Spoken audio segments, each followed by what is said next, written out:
Today on Garbage Time Fantasy Football, the PFF rankings for 2022 are crap. Are they? Do they suck? It's time for Garbage Time.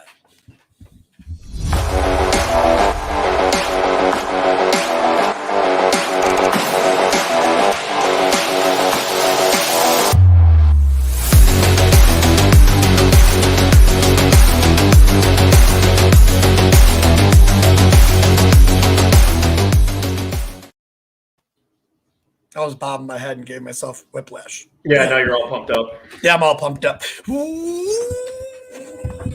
Welcome into Garbage Time Fantasy Football. I am your host, Ron Seymour, joined today by Joseph McCann. How you doing today, sir? Oh, I'm doing great. I read some early PFF rankings, and we have to roast it tonight, so we've got a whole segment on it. You know, I looked at some of them, and there's definitely some I don't agree with, but we'll see. We'll get into that. I've got a whole explanation of about 15 points that I don't like on it, and I think that's going to lead to us doing way too early fucking rankings ourselves. Yeah, we probably will. You know how we do.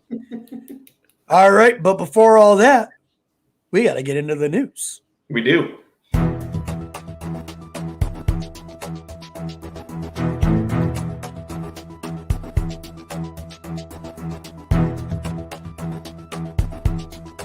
News updates. All right, first thing on the docket is Sean Payton has retired for the Saints. What is this going to – oh, he has a thought before I go further. He's resigned from the Saints. Yeah, resigned, which means temporarily retired. We know what this means. He's going to take a year off. The Cowboys next year will fire their head coach, and he'll be the head coach of the Cowboys after they throw $20 million a year at him. So what is this going to do, Ron, for the Saints? And specifically, are they going to go into rebuild mode? Is this going to make someone like Michael Thomas available to the rest of the league via trade? I think they were already kind of in rebuild mode. Mm-hmm. So, and that's part of the reason Sean Payton doesn't want anything to do with it. They're what, like $337 million over cap space or something like that? That sounds about right. It sounds about right. It's not good. No, it's a bad situation. Yeah, and Sean Payton's like, oh, man, I'm just not feeling football right now. Why do I want to do all the hard work? Yeah, like you said, I don't think I want to play GM of that team either. He'll come back after his contract is up and then coach somewhere else that's not in cap hell. Absolutely.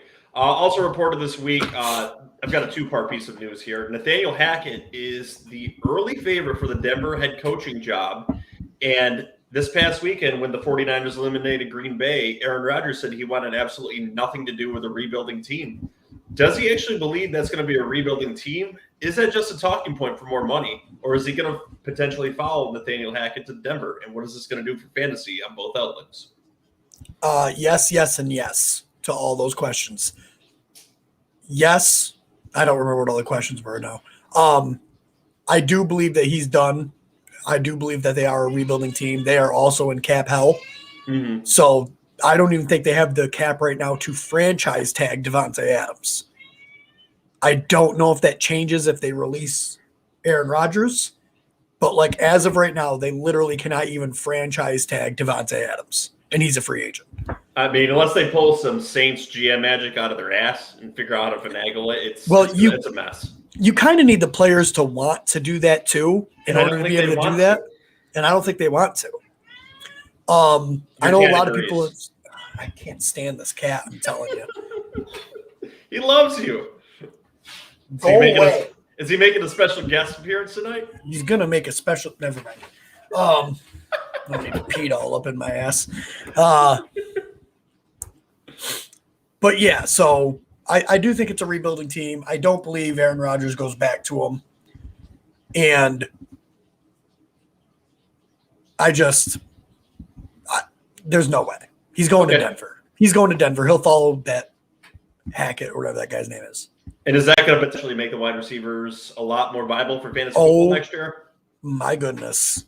Cortland Sutton and Jerry Jeudy specifically, I think, will be the two receivers that benefit most. What about the running game there? It'll instantly be better. They already have a good offensive line. The running game was already good this year. And defenses didn't really have to worry about anybody throwing the ball over their heads because no one could do it.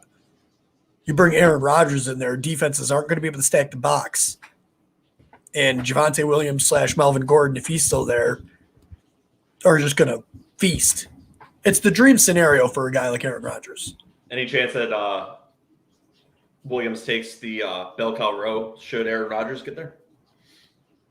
No, he'll only get the bell cow if Melvin Gordon leaves.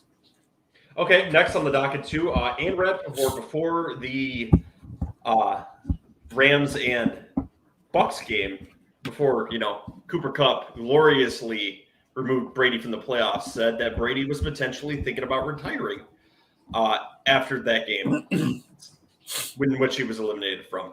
And there were some interesting reports that kind of came out today saying he's thinking about family, thinking about what his family wants him to do, which is not play anymore. Do you think he's going to hang it up finally? You know what I think this is? What? It's the same thing with Aaron Rodgers. They're out of the playoffs, but they don't want to be out of the news. Mm-hmm. So now they're going to make things to stay relevant in the news during the offseason. Aaron Rodgers did this last year. So is the GOAT coming back? I think so. The team is still stacked. Like, they could still easily make a run next year. They got decimated with injuries at the end of this year. Like I said it a couple times on the podcast, it's the exact opposite of what happened for them last year. Last year, they were injured through most of the season.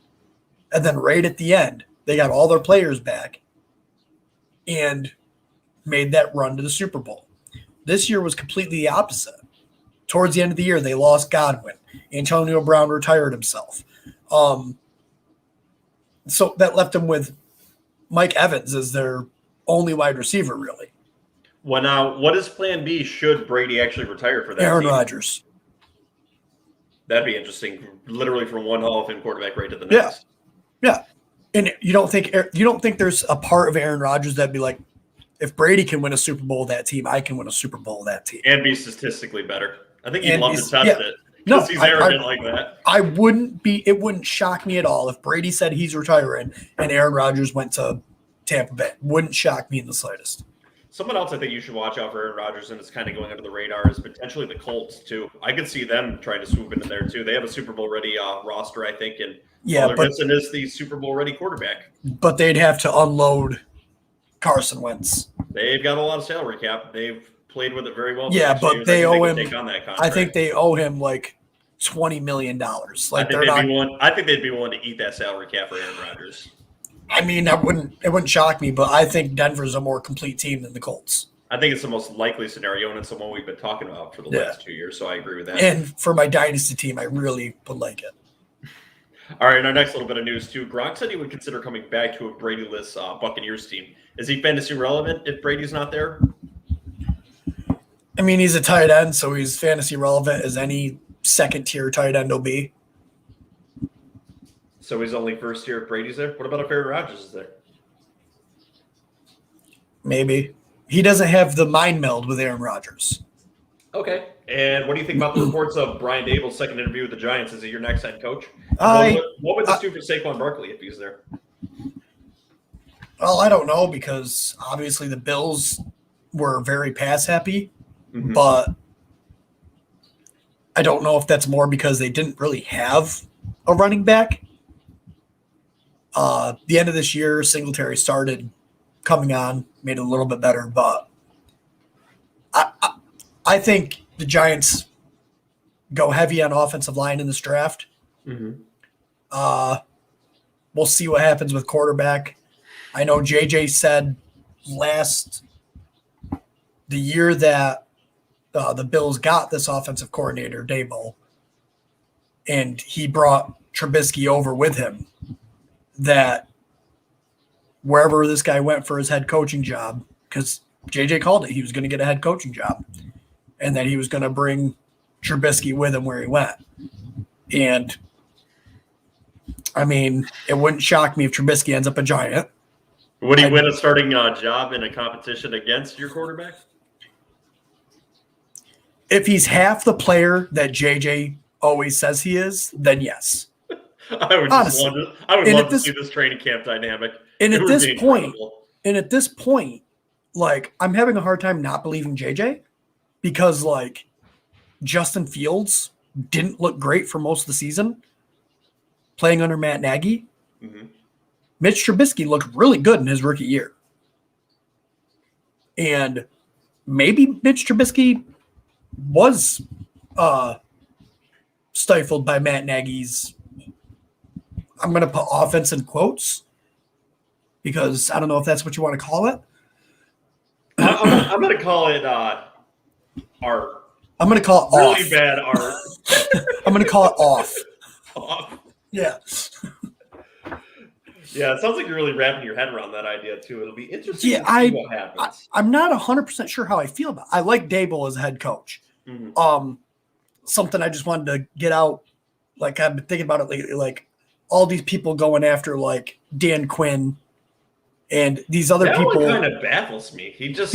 He was a hot commodity the last few years, but just like he kind of disappeared in the coaching interviewing process, and now all of a sudden he's hot again. Well, and my thing is, like, he's been a head coach before. Mm-hmm. It didn't work.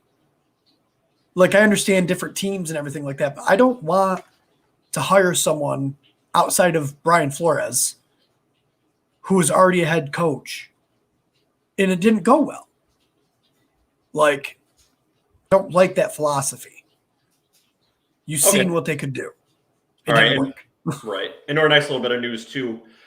This past weekend during the playoffs, Gabriel Davis broke the Davis broke the NFL record for having 4 touchdowns in a playoff game as a wide receiver. Only wide receiver to ever do that. What's your thoughts of him in Dynasty going forward? Is he a true wide receiver 2 in fantasy? Is he going to ascend to a wide receiver 1 into the future? And is there any chance he could actually compete with Diggs for the number 1 role on that Bills team? If you are in a Dynasty team, and you know for a fact the person that has Gabriel Davis on their team has not been paying attention to the playoffs, go buy him now. Because you will not be able to as soon as they figure out what had happened in the playoffs. Gabriel Davis was, before they signed Emmanuel Sanders, Gabriel Davis was the hot thing over last year's offseason. And then they brought in Emmanuel Sanders, and they buried Gabriel Davis on the depth chart, and Cole Beasley and all this. I'm calling it now. Obviously, I haven't done any projections or anything. Cold take at minute 12:30. Go ahead and give it a run. Gabriel Davis will finish as a top 20 wide receiver next year. That's interesting. Like, unless they, for some reason, bring in someone else of note, which I doubt they will, Gabe Davis will be a top 20 wide receiver. Including in PPR formats? Definitely in PPR formats. Okay. We'll hold you to it. You know we will. We always do. All right. The NFL is also considering changing OT rules so that both teams can possess the ball in overtime. Is that just a direct result of an incredible game between the Chiefs and Bills? This isn't greatly fantasy relevant. Do you love that idea? I don't know what they would do because, like, what is it? So even if they score a touchdown, the other team gets a chance to score a touchdown, and then it's next. Correct. You don't know if they would do that or model it after the college rules, which is started at the opponent's 25 and then just see if they score. And honestly, you just keep going back and forth until someone doesn't. I think the best way to fix it right now, I mean, I suppose that would work, but you're going to get a lot more tie games probably because you already see now, like, they have the 10-minute quarters for overtime. And even now, like, after the first team has the ball, if the second team goes down, like, say they trade field goals, like, the quarter's almost over. Like, so what, are they going to go into another quarter? They're just going to make it one long quarter? I'm just more in favor of them allowing the other team, if scored on in the first possession, to possess the ball again, because there's 2 sides of the ball, and it wouldn't be fair to allow the other team to lose basically on a coin flip. I understand your defense's job is to stop that, but it is a proponent of the game to use your whole team. So give them an opportunity to tie the game with the side of the ball that scores. Here's what I think, and I know it's not like this in all the games, but those 2 defenses in the last 2 minutes of that game were playing their asses off to no avail, right? And then they have to go right back. The Bills defense has to go right back out there. Like, maybe not a full halftime, but they need to give these players a little bit longer in between fourth quarter and overtime before they have to run right back out there and go again. After 2 quarters, you get a halftime. But then all of a sudden you have to play 3 quarters? Well, for TV scheduling, that's never going to happen, but it's a great thought. Oh, yeah, because the NFL couldn't be like, yeah, we want to add another half hour to our games. And TV companies were like, please, I love money. Stop. Well, not currently in that format, they can't. Right, but they could easily change it. When those 90-year-old men that are cashing in on the billions get around to it, it'll go. And I'm not even saying 20 years. I'm not even saying like I don't even know how long halftime is now, 20 minutes or so. Mm-hmm. I'm not even saying that, but like give them a good 5 minutes to get on the sideline, get some air and fucking. So then it's actually competitive, not 11 people that are just out there going, I'm dead. What the fuck was that? I don't know. My mouth like did a weird thing. It was great. It looked like you super glued your upper lip to the top of it. Garbage time. Oh, God. And a nice little bit of news, too. I wanted to go over a stat for Odell. 6 of 8, 69 yards. See a prominent role in the Rams offense next year or somewhere else? Is he a wide receiver, too? Anywhere? I think there's a lot of spots he could be a wide receiver 2, maybe even wide receiver 1, but it just goes to show you that it was definitely Baker's fault. Sure seems that way.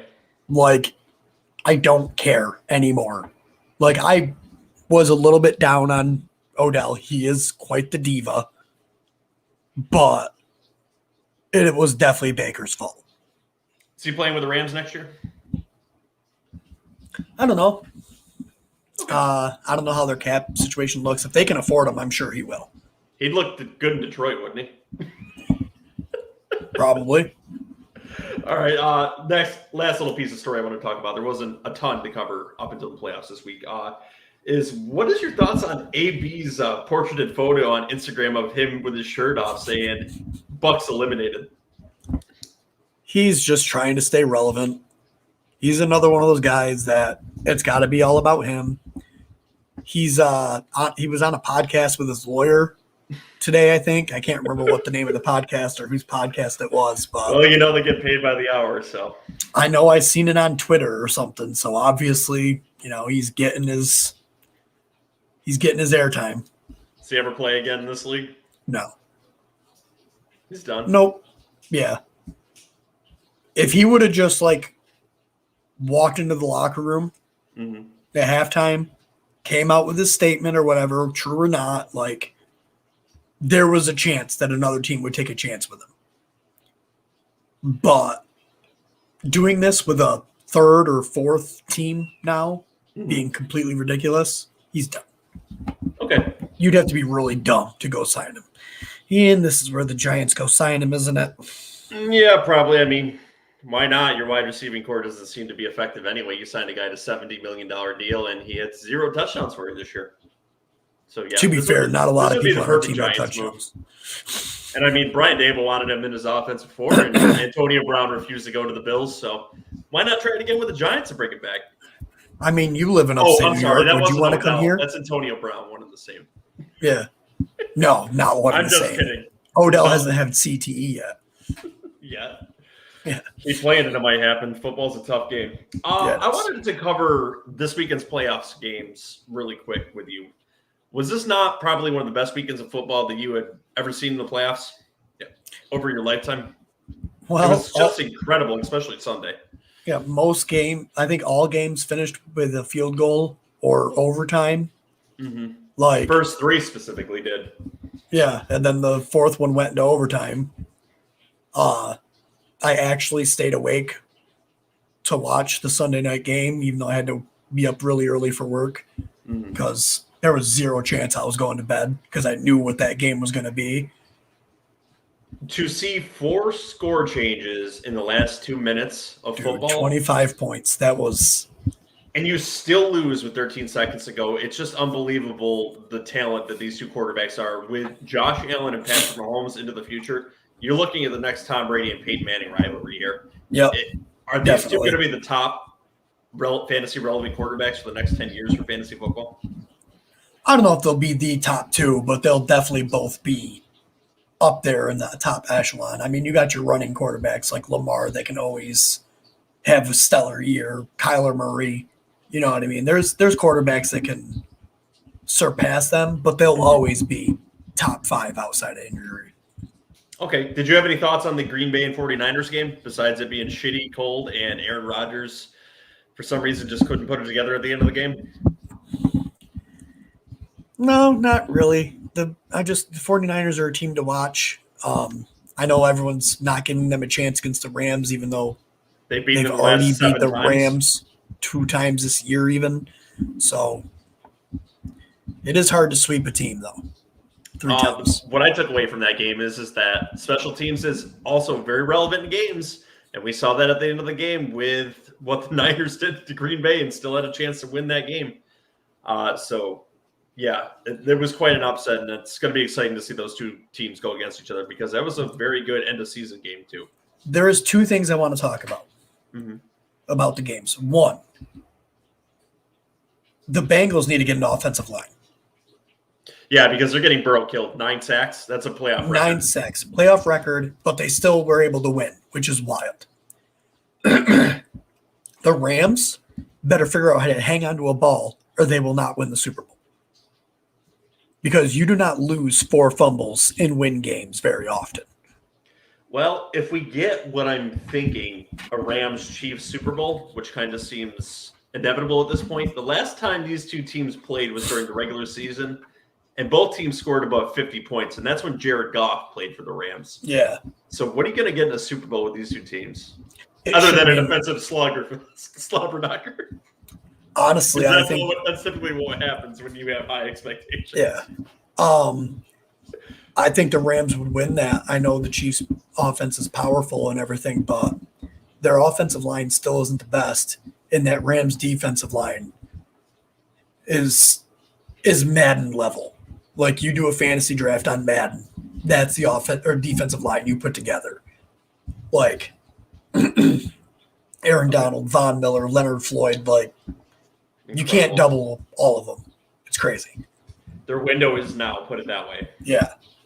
Okay, and, did you jump up and down for joy like I did when Brady got eliminated from the playoffs? No. I've come to terms with Brady will always be involved until he retires, so. And did Cooper Kupp not get enough conversation for league MVP this year because he single-handedly won that game for them at the end? Yeah, he definitely should be league MVP, but he's not a quarterback, so it won't happen. Okay. Any other thoughts on these playoff games that you wanted to cover before we get into a quick DFS lineup for this weekend? Nope. Let's do this shit.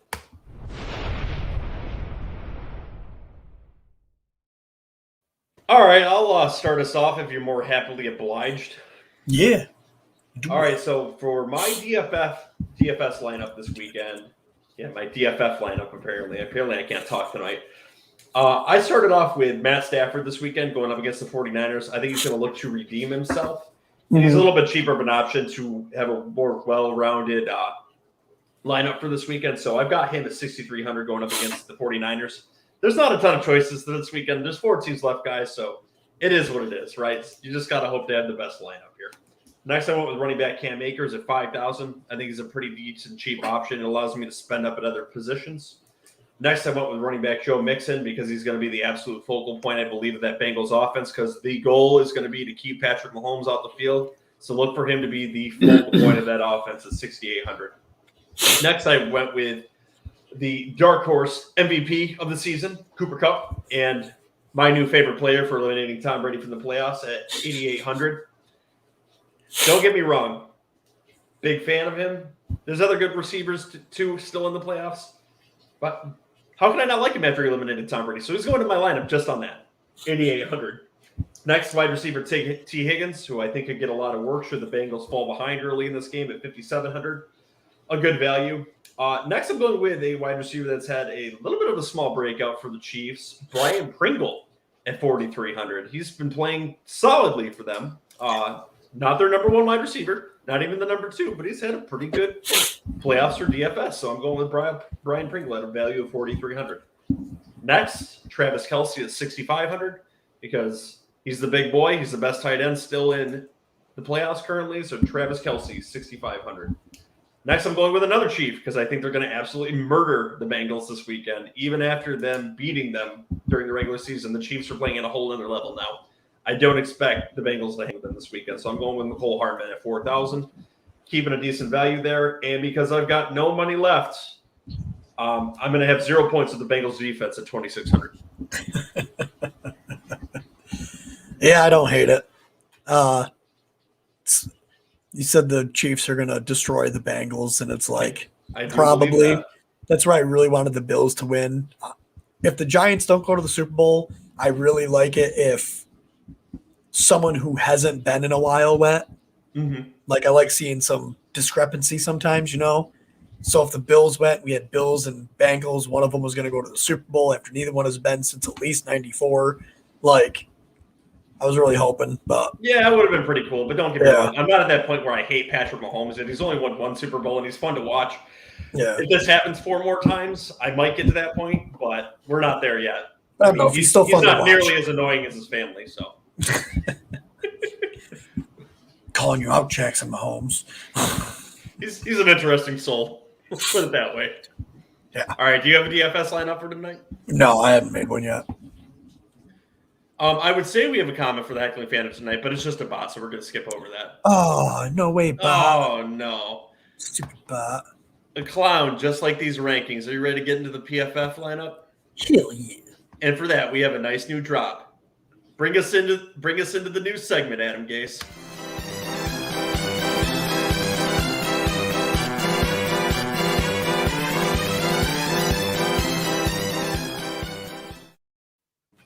So this is a new segment that we're going to say clown take or my mistake. So tonight's you like it? I went Adam Gase. Yeah, you're doing no. You have to pull it over your eyes. It's not. Oh, sorry. Yeah, there you go. Now you're more like Adam Gase. I like it. This hair is so old; it's very crooked. So this is a new segment that we're going to do on the show when we have a potential take that we don't like and we want to critique it. And obviously, if we are wrong about this take, the Heckling fandom will call us out on it. At least Christian will call us out on that. So tonight we're going over PFF's early 2022 fantasy football rankings, which I found very interesting. And Ron, can you give us a laydown of the early 2022 fantasy rankings, maybe up to spot 30? You want me to read all the names up to spot 30? Yeah, like an auctioneer. All right. Well, first I'll say if you're not on our YouTube, go over there and you can watch along with us. We've got the rankings right up on our screen. Over at www.garbagetimef.com. Make sure you subscribe and like this video. All right, here we go, auctioneer style. We'll start with Apple one. Podcast reviews too. Anyways, all right, so I'm just gonna write through 1 through 30, huh? Go. All right, so Jonathan Taylor, Najee Harris, Austin Eckler, Derrick Henry, Justin Jefferson, Cooper Kupp, Dalvin Cook, Alvin Kamara, Devontae Adams, Christian McCaffrey, Antonio Gibson, Deebo Samuel, Cam Akers, Devontae Williams, Joe Mixon, Travis Kelce, Michael Carter, Stephon Diggs, Tyreek Hill, Mark Andrews, A.J. Brown, Jamar Chase, George Kittle, Leonard Fournette, Elijah Mitchell, DeAndre Swift, Josh Jacobs, Ezekiel Elliott, Aaron Jones, and Darren Waller at number 30. Okay. Do you have any initial thoughts about these rankings, and did you look any farther down it when you got some time? Just reading them off like that, my first one was Michael Carter at running back 12. I understand that the work could be there. He very well could finish in the top 12, but to have him ranked there over guys that I believe should be there, like Elijah Mitchell should be ranked above him. Elijah Mitchell is ranked way too low in not just PFF formats. I think in a lot of rankings, he is highly underrated. You got to remember, they drafted him very late, and they're favoring him over everyone on the roster currently. Yeah. So obviously, that coaching staff likes him. And not only that, most of those running backs on that roster are going to be free agents next year. It's going to be the 2 guys they drafted this year, and he is by far the favorite. Yeah, like they have him above Nick Chubb, who's at running back 20. I know that's out of the top 30, but Like, that's ridiculous. What's your thoughts about Najee Harris being above Austin Eckler and Derrick Henry? I thought those two were too low. I understand that Harris has very high potential, but they don't know what their quarterback situation is going to be next year. And if they go in what they currently have right now, I believe the box is going to be stacked against them, and it's just not going to end well for him. What's your thoughts on that? Yeah, I think he's definitely too high at number 2. He'll still break into the top 12 just because of volume alone. It's not like people were super scared of Big Ben this year. So if they can bring in any type of competent quarterback, and obviously if he gets the right quarterback, then yes, running back 2 is definitely in his range of opportunity that he could get to. I don't see it currently at this moment. And I just don't understand how you have Joe Mixon ranked at 15 and Michael Carter's even in the realm near a Joe Mixon. He's in a prolific offense. I understand there's a lot of weapons there for the Bengals, so Michael Carter has not nearly proven himself yet. I think the Jets are going to get some more weapons, but I think they're going to have more of a running back by committee even next year. They may bring in another running back, whether it be bringing back the veteran that they currently had this year or drafting another one. I don't see Michael Carter getting all of the work there. Yeah, I agree 100% with that. Something else that I made out about this list too is I think Cooper Kupp should be ranked above Justin Jefferson. Listen, he and Justin Jefferson are unbelievable talents. Justin Jefferson is very young, but that Rams offense is just on a whole nother level, I think, compared to that. Justin Jefferson is the workhorse wide receiver of his offense. But for some reason, something tells me that Cooper Kupp's just going to continue to do this next year. He's just Mr. Do-It-All, and I don't think there's any reason why Justin Jefferson should be ranked above Cooper Kupp. Yeah, honestly, they're 1 and 2 for me. Like, I don't think it'll be a matter of a few yards and a couple touchdowns at the end of it all. You know what I mean? Mm-hmm. Do you still rank Devonte Adams in this group of wide receivers too? He's actually below them on this list. I don't, just because I got to see what happens depending on where he goes. If he stays, if Aaron Rodgers is there, like there's a lot of factors that currently would have him lower on my list. Obviously, it's not going to drop him out of the top 12 because he is Devonte Adams. Mm-hmm.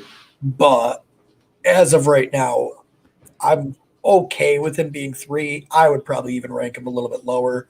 I think I would have Deebo ahead of him right now. Above Devonte Adams? Yeah. Just because of the uncertainty. You know what I mean? Of the quarterback situation? Yeah. It's kind of interesting because I think he's almost quarterback proof. He's insanely talented. He is just a possession hog, and I think he's one of those guys that honestly is not going to matter who would play with him. I think he would be highly productive in this offense or any other offense. I agree, but if he stays with Green Bay and Jordan Love is the quarterback, I'd rather have Deebo Samuel with his rushing ability, him being the focal point of an offense that doesn't really matter who's the quarterback because of the scheme, over 170 targets from Jordan Love. I really love that you actually said all that. I was playing devil's advocate to see really what you thought about that too. Because I honestly think that Deebo has an argument to be top 3 wide receiver in this league right now, maybe even pushing for 2 around Justin Jefferson for the reason that you just stated there. He's also a running back on that team. They use him in all facets. I was listening to another podcast, and they said if the fantasy football sites there, Sleeper, ESPN, Yahoo, all of them, if they designated Deebo with the running back wide receiver tag, they were saying that they would take Tebow in like the top 5, or Tebow. Oh my God, Deebo in the top 5 picks.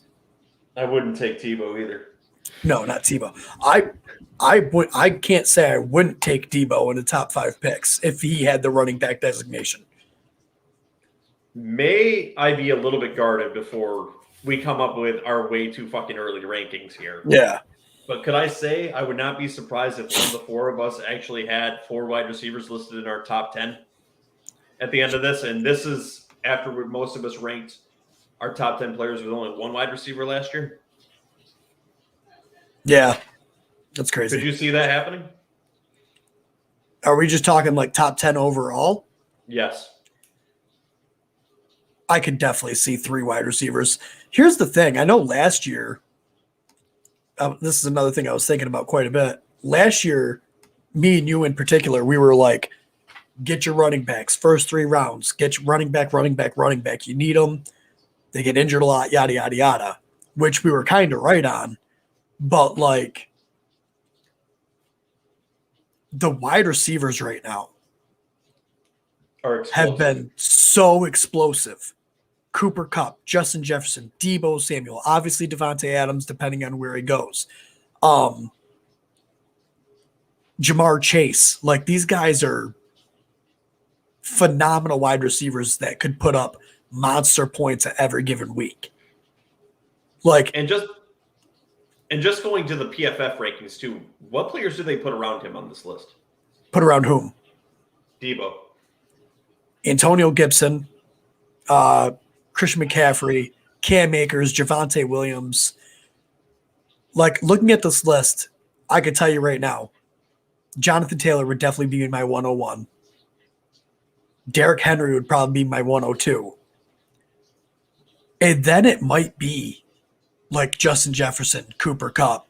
Like, if I have the number 3 pick, I might end up taking a wide receiver there. You got You Delvin. just brought up another. Go ahead, finish your point. You got Dalvin Cook, who misses games consistently, right? I believe PFF, not looking at this directly, but they have him ranked, I think, as 7. Yep. Christian McCaffrey, same thing. Like, yeah, I know it's not likely that he misses a 3rd complete season, but do you want to take that risk he's missed again? 2? Right, that's what I mean. would. Austin Eckler. Do they bring someone else in? Like, I don't believe so. I think Austin Eckler falls into that top 3. He had a lot of touchdowns, and touchdowns generally, running backs generally don't get 20 touchdowns. So, like, that number alone is going to come down. Or would you rather have Justin Jefferson, who is the focal point of his offense and can get you 40, 50 points any given week? Cooper Kupp, same thing. Jamar Chase, Devonte Adams, depending on where he goes. Like, there's a more chance that I would take a wide receiver in picks 3 through 6 than any year that I can remember before this. You really hit on a point, too, which really pissed me off when I read these rankings. How the hell do they have Antonio Gibson ranked at number 11 in that offense, which is very spotty? RB8.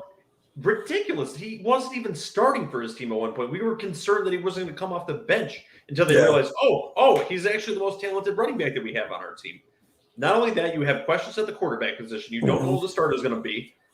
They've got one wide receiver, and they've got to fill out the roster. So how the hell do you have him even ranked higher than Deebo Samuel? It didn't make any logical sense for me. And you don't even really know if he's going to be the starting running back on that team last year. They seemed like they wanted to run a committee at one point. I think he'll be the starter. And I think if but is he better than Deebo? No, I wouldn't take him over Deebo. And I don't think I'd have him as my RB8. And you got to remember, I was all in on Gibson going into last year. Where would you drop him on this list now? I mean, he's definitely not 11, I don't think. Well, if I was going just straight running back, I would drop. I mean, how do you have Joe Mixon at 15 and he's at 11? Yeah, I would definitely have Joe Mixon above him. I mean, God, he's probably going to end up falling to about RB15 when all is said and done. And I think he will be a very decent RB2 next year. Hell, is Devontae, we'll stick to the running back position based on this list too. Is Devontae Williams even proven enough to be 14 on this list too?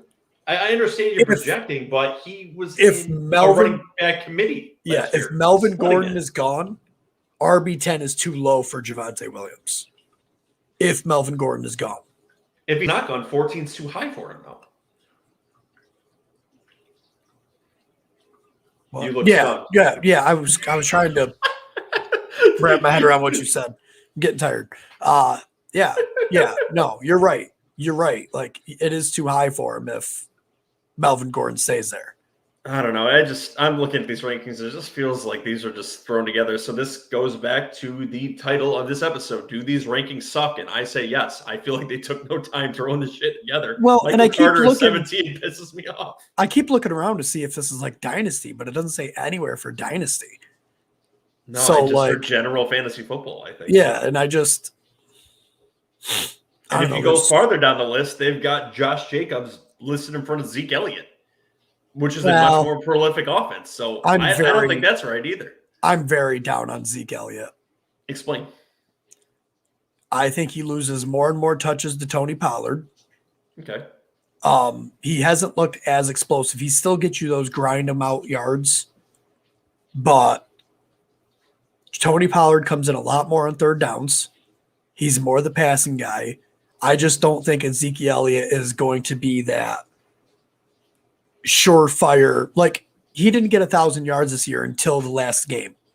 Right. Like, that's not someone you want from, I think, RB17 in that area. I think that's perfect for Zeke Elliott. Now, should he be ranked lower than Josh Jacobs, though? I don't know. I think they're in the same area for me. Solid RB2s.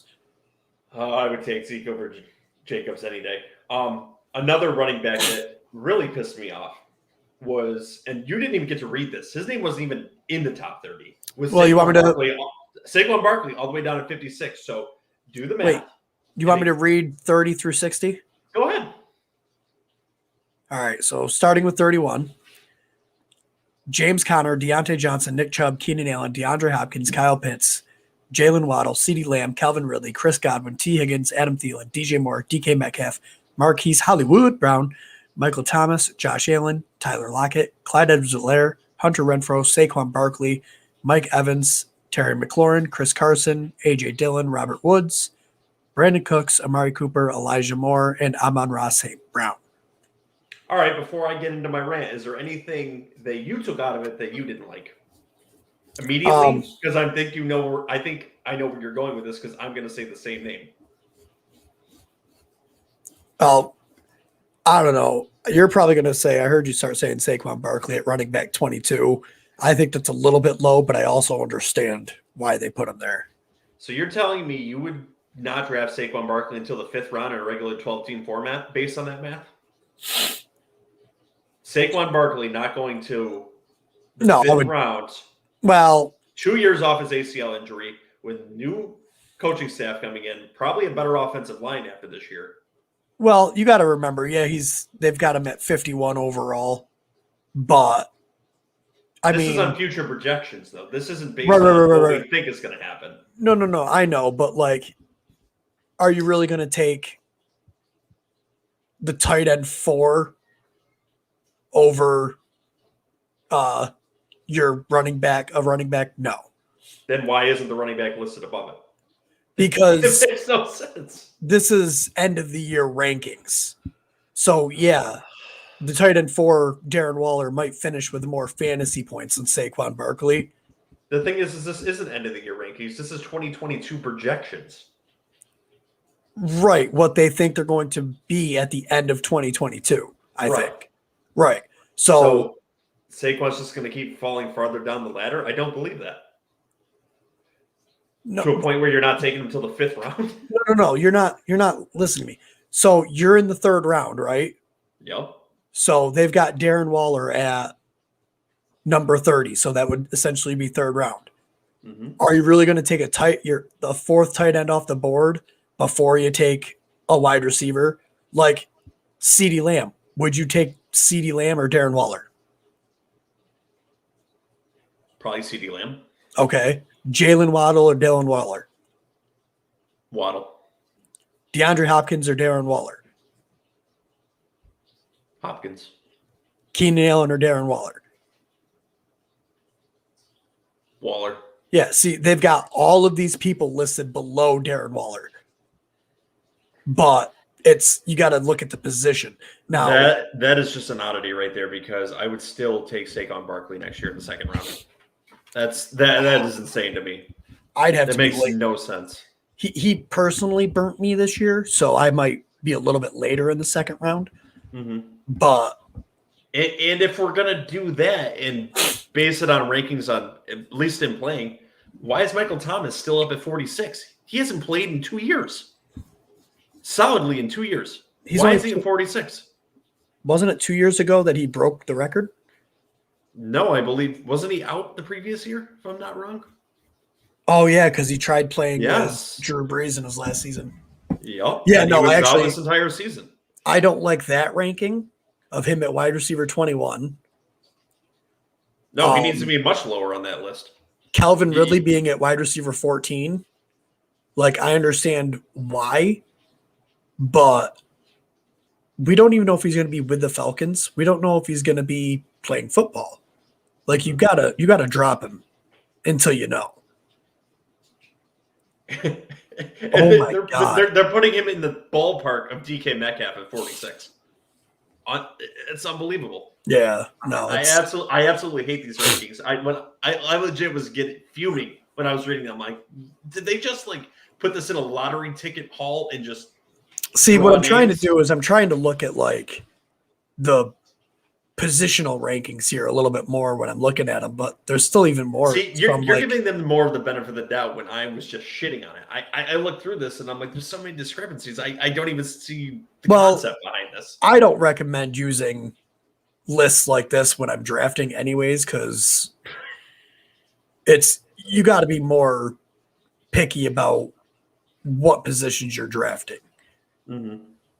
So like it makes it hard because you're not going to draft, you want to use more of a tier-based drafting system.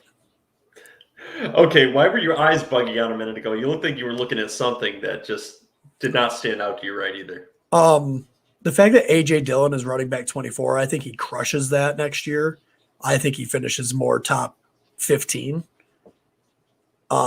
There was another one that really just grinded your gears. Yeah, I didn't.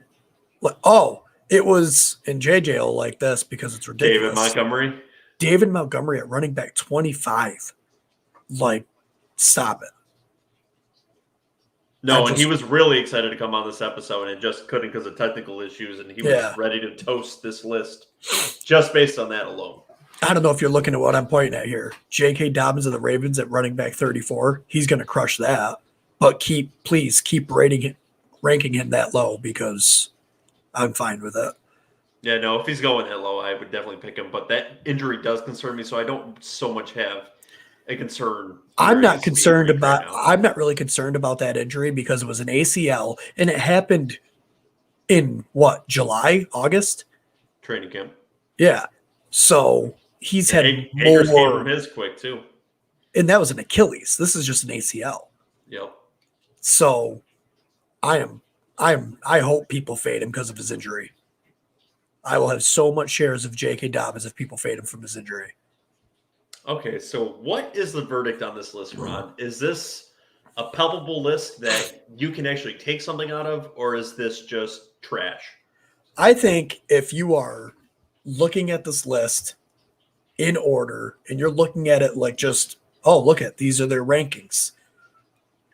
And if you were to use this, say this was right before the draft and you were to use something like this for the draft, you probably won't be super happy with your team. I would totally agree with that. I think up top you'll probably get some really good value because it's hard. All these guys. Najee Harrison too. Yeah, like I don't. They would have to bring in Aaron Rodgers for me to want to take him that high. You bring in a rookie. You bring in you keep what you have right now, and Roethlisberger isn't there.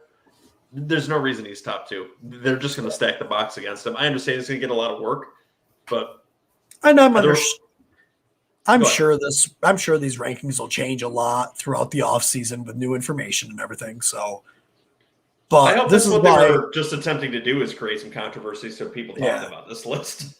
This is the time where you definitely want to do tier-based rankings, even if you have to make your own tiers. Like Jonathan Taylor, Derrick Henry, those guys are kind of in a tier by themselves. And then you go, to the next tier down, and you just do that with all of the things and just take the best player available type of thing. You know what I mean? Mm-hmm. These lists are hard to use, and I don't recommend them to anybody. And putting DK Metcalf at 44 in any ranking is just straight up disrespectful. Wide receiver 19. Jeez. Behind DJ Moore. Yeah. Maybe if DJ Moore actually gets a quarterback. Which he has none on his roster currently. Right. He's got Sam Darnold. I just can't look at this shit anymore. Are you ready to get out of here, Ron? Oh, yeah, I'm ready to go to bed. Okay, where can you find this show? Oh, you can find us on Google Podcasts, Apple Podcasts, Spotify, iTunes Radio, Iheartradio. Holy shit, he said it right. Ooh, I almost messed it up. Tunein Radio, right here on YouTube at Garbage Time FF. Go to our website at www.garbagetimeff.com. You can find us on Twitter at Garbage Time FF, or is that the one with the underscore? You took Twitter has the underscore. Okay, so garbage_time FF. Here, I'll give you a cheat list. There's your banner. I normally read that, and you took it off on me already. I think I got them all though now. Instagram at Garbage Time Fantasy Football. My personal Twitter is at HSSI Fantasy. You can get Joe on Instagram at OneFakeHoneyBadger. I'm going to bed. And guys, if you want to leave or shit on this list or tell us how stupid we are about this PFF list, feel free to leave comments on the YouTube under it too. We will be more than happy to comment on it back. And if we are wrong, we will apologize on the show because we hold ourselves to accountability here. Or we'll just stick our feet in and just not apologize. Probably not. JJ, I'm expecting that apology I sent to you last week. So hopefully when you're on the next episode, you'll give it to us. And I think with that, Ron, we're ready to get out of here, right? Hell yeah. Later, everybody. Good night, Heckling. Make sure you like and subscribe.